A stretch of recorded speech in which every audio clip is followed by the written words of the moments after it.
So it's time for truth. Hey guys, it's Jen again.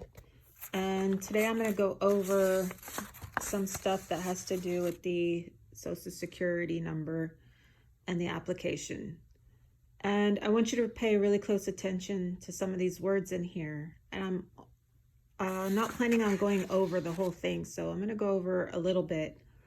And I'm going to teach you how to look at this and how to read this. Now, if you've seen any of my other videos, you know that I believe, based on certain things that I see as evidence, that the United States is 10 miles square being the seat, and land purchased for posts, which are used for defense with the sea purposes, and that those people on those lands are residents of the United States, and that they are citizens of the United States or United States citizens, and that the laws that the federal government makes are for them on those lands.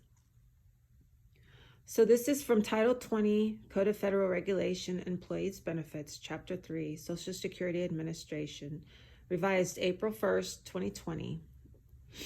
Okay, Section 422.103, Social Security Number. A, General.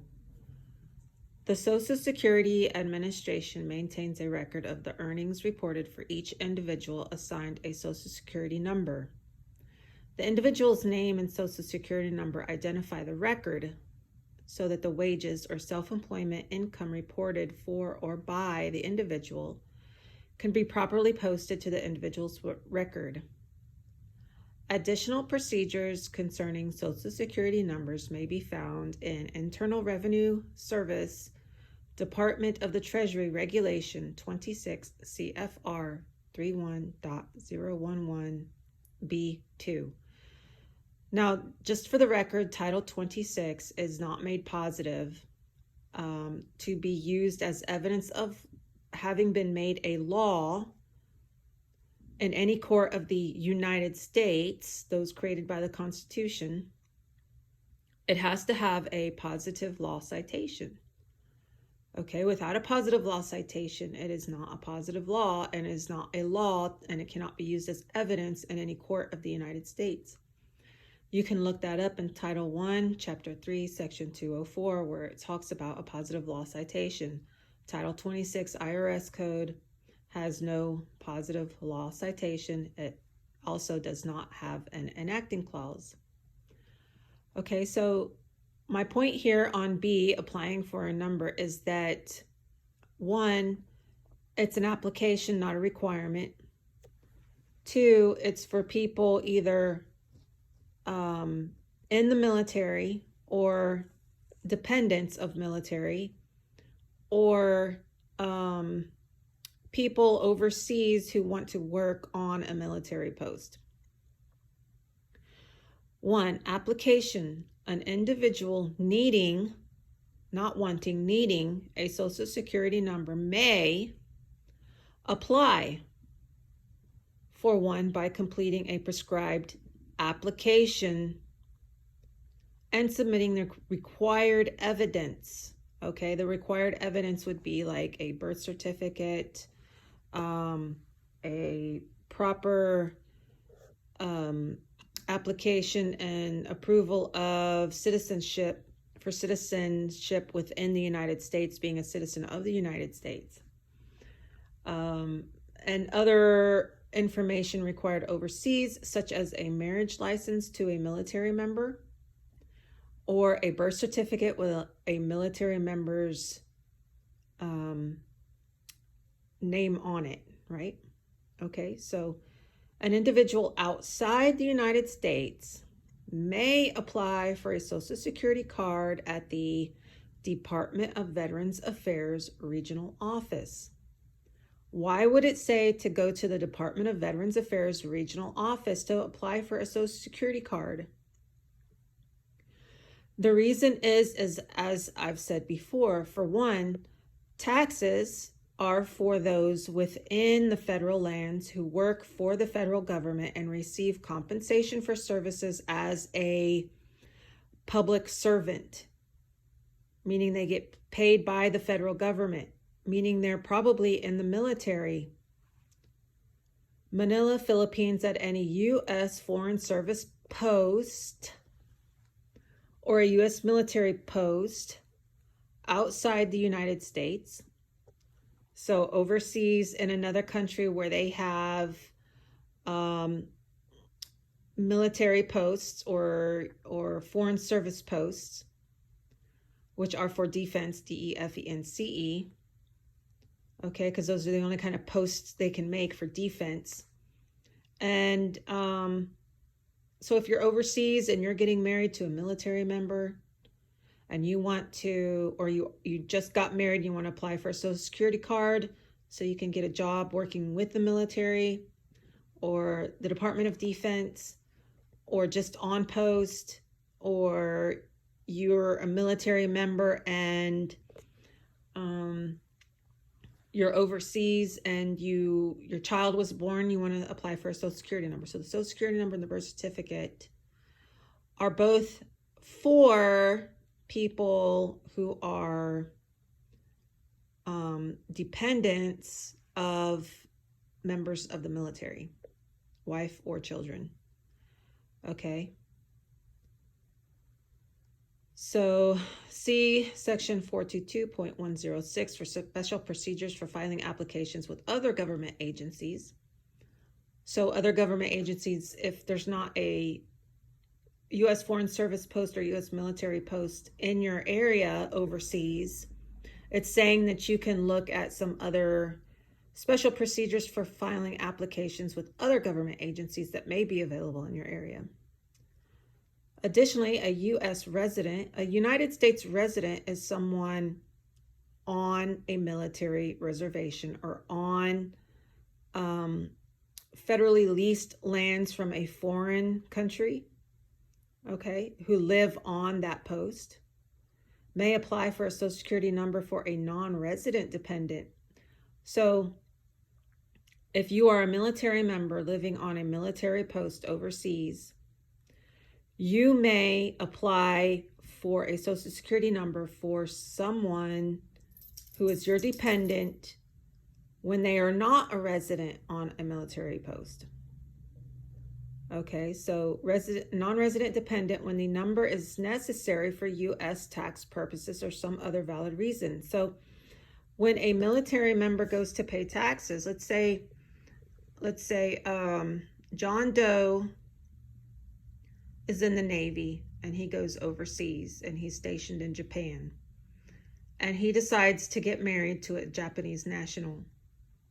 But the Japanese national, let's say she lives with her parents and her parents aren't ready for her to move out, so she's going to continue living with her parents even though she's married to the military member. Or maybe perhaps there's just no base housing available and so they have to wait. So she can apply for Social Security as a non-resident dependent of the military member. Okay, so she's a non-resident dependent living off post.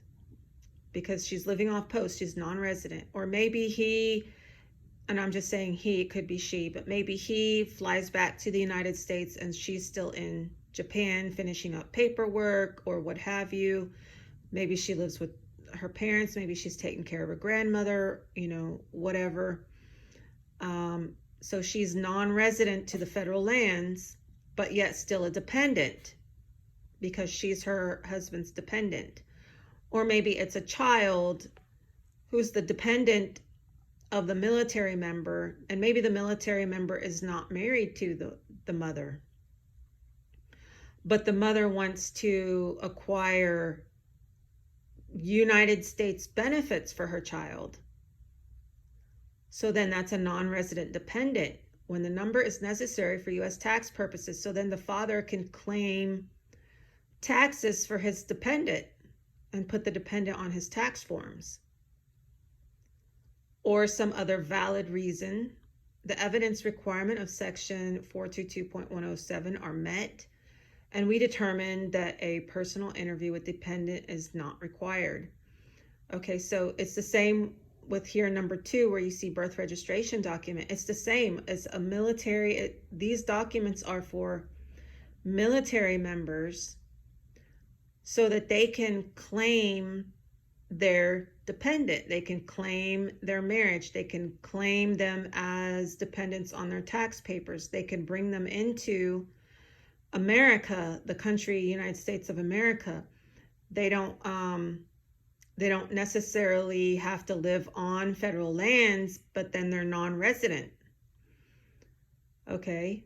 And it's the same with the birth registration documentation.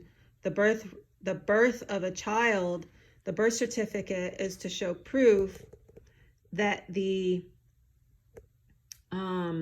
child is a dependent of the military member, or the spouse is the dependent of the military member. So they have like a marriage license and they have a baby together, and then that baby is registered as being a member of the federal lands, a member of the citizens of the federal lands.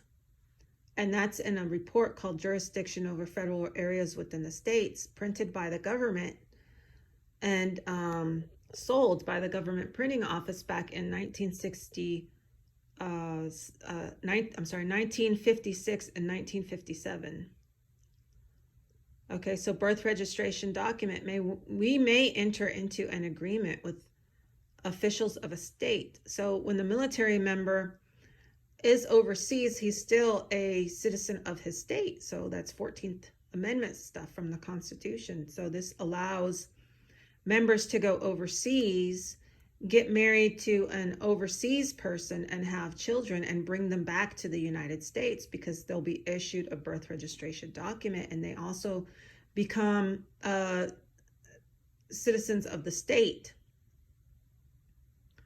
including the District of Columbia, Puerto Rico, Guam, the United States Virgin Islands, and New York City, not City of New York, New York City, to establish as part of the official birth registration process, a procedure to assist us in assigning Social Security numbers to newborn children. Where an agreement is in effect, a parent, as part of the official birth registration process, need not complete a prescribed application and may request that we assign a Social Security number to the newborn child. So back in this Part 1 report issued by the federal government in 1956 called Jurisdiction Over Federal Areas Within the States, it acknowledged that originally all federal employees were restricted to being residents of the federal lands that they were on. And they weren't allowed to use the services in the state because they weren't taxpayers of the state, because they were confined to the federal lands. And so there were some issues with that, and those people needed to come off the federal lands to send their children to school or utilize the hospitals, insane asylums, and various other services offered by the state. And then the federal government would then tax them, and they would pay those taxes back to the state, and then the state would supply the services to the federal people on the federal lands, which was part of a contract. So Title 26 was part of the way that the federal government collected taxes from those people on the federal lands to then turn around and give money to the states for payment of the services to the people on the federal lands. Okay, and that's why they needed a Social Security number, they needed applications, they need birth certificates. So what they did was they expanded their jurisdiction, their power and authority outside the Constitution through contracts with the states to provide for essential services to the dependents on the federal lands, so that they could use services in the states and come off the federal lands to send their children to school and such. And then the states would be compensated for supplying those services. And it makes total and complete sense once you start understanding this stuff. Because people right now are thinking, why do I have to get a Social Security card? Why do I have to pay the federal government? Why do I have to pay federal taxes? You know, and then they come up with this BS about paying your fair share. Well, folks, we're not on the federal lands and we're not in the military. And if you understand jurisdiction and you understand the Constitution, it tells you that right there on the face of all those documents. And it's not hard to understand once you have the correct perspective. Once you have the correct perspective, it all makes sense. Okay? So go check out some of my other videos. Like, share, subscribe, and do no harm.